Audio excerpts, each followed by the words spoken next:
বাংলাদেশের সহিংস আন্দোলনে বিএনপি জামায়াতের সংশ্লিষ্টতার অভিযোগে জাতিসংঘ সদর দপ্তরের সামনে বিক্ষোভ করেছে স্থানীয় আওয়ামী লীগ ও তার সহযোগী বিভিন্ন সংগঠন। সোমবারের ওই বিক্ষোভে জামায়াত শিবিরের রাজনীতি বন্ধের দাবি জানান তারা। এই দুটি সংগঠনকে জঙ্গি সংগঠন হিসেবে ঘোষণা দিতে জাতিসংঘ মহাসচিবের কাছে স্মারকলিপিও দিয়েছেন তারা। ম্যানহাটনে জাতিসংঘ সদর দপ্তরের সামনে জড়ো হন আওয়ামী লীগ ও সমমনা সংগঠনের শতাধিক নেতাকর্মী। এই সময় জয় বাংলা স্লোগানে মুখরিত করে তোলেন তারা।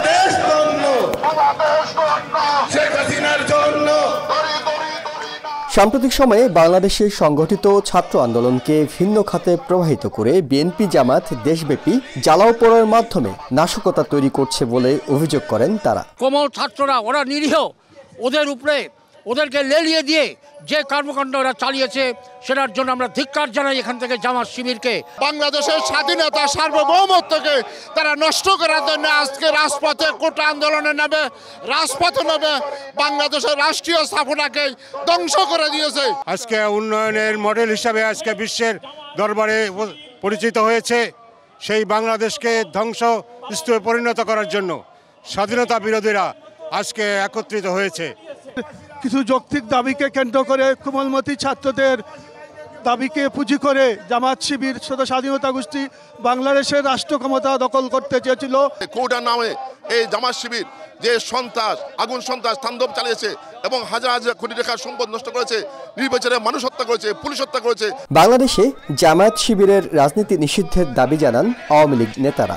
আজকে জাতিসংঘের সদর দপ্তরে জোর দাবি জানাইতেছি, জামাত এবং শিবির যে সন্ত্রাসী কার্যক্রম করেছে অতি সত্বর সন্ত্রাসী দল হিসাবে জামাত এবং বিএনপিকে নিষিদ্ধ করা হোক।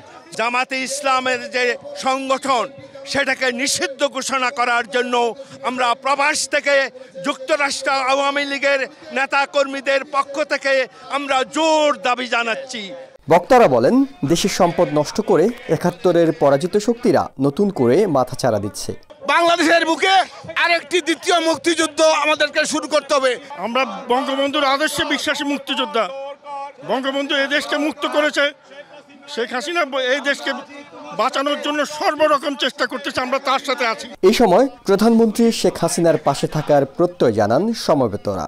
প্রবাসীরা বিশ্বাস করেন যতদিন শেখ হাসিনার হাতে বাংলাদেশ পথ হারাবে না বাংলাদেশ। মাথায় বাংলাদেশের পতাকা ধারণ করে নিজেদেরকে রাজাকার বলে পরিচয় দিয়েছে তারা রাষ্ট্রীয় মর্যাদা থেকে এবং সমস্ত ইউনিভার্সিটি থেকে এই সমস্ত বাংলাদেশের পতাকাকে অপমান করা ছাত্রদেরকে বহিষ্কার দাবি করছি। সমাবেশে মুক্তিযোদ্ধারা অভিযোগ করেন, ছাত্রদের ব্যবহার করে মুক্তিযুদ্ধের চেতনাকে অবমাননা করা হচ্ছে। মিথ্যা কথা বলছে, অপপ্রচার করছে। সেই অপপ্রচারের বিরুদ্ধে আজকে আমরা ৭৩, ৭৫, ৮০ বছরের মুক্তিযোদ্ধারা আজকে আমরা এখানে এসে দাঁড়িয়ে আছি। সন্ত্রাসী করে এবং মানুষ মেরে লাশ দিয়ে আন্দোলনের সঙ্গে একমত হইয়া তারা এই ক্ষমতা দখলের জন্য তার চেষ্টা করছে। একজন মুক্তিযোদ্ধা হিসাবে এদেরকে রুখে দেবই দেব। Ihsan Jewel, TVN 24, New York.